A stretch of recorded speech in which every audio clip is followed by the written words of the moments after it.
So, the next thing to happen on AEW Dynamite, we get to the next match of the night. It was the AEW Trios Tag Team Champions Samoa Joe, Katsuyori Shibata, and Powerhouse Hobbs, the Opps, versus three local competitors Nick Camarado, Rhett Titus, and Miles Hawkins, I think that was his name. So yeah, it was a six-man tag team match. So yeah, we get to this match, and this match, obviously it don't last that long. Where we see the Ops taking control of this, but then we see Powerhouse Hobbs coming up at the ending, hitting a spine buster on Hawkins, pinning him for the 3 count. So yeah, the Ops defeated all three of those guys tonight in a six-man tag team match.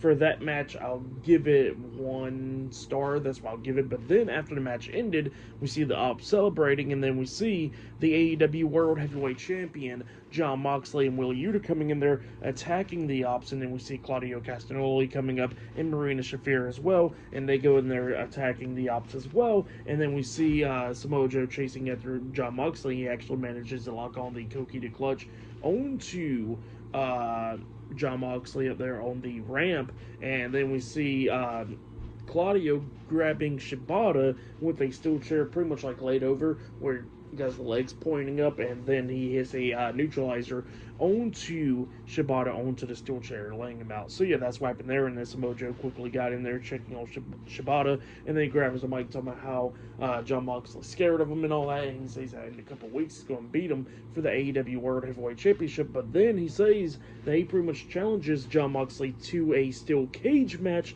for the world title in 2 weeks. So yeah, that's what's going to be happening there, seems like. But yeah, pretty good stuff. But then after that, we see Renee Paquette having a sit-down interview with the TBS champion, Mercedes Moné, because, she'll be defending the TBS championship up against Jamie Hayter at Double or Nothing. And yeah, she was talking about how she's going to beat her at Double or Nothing to retain the TBS championship because she is the greatest TBS champion of all time. So it was a pretty decent sit-down interview. But yeah, that's what happened there. But yeah, I'll see you guys later. Until then.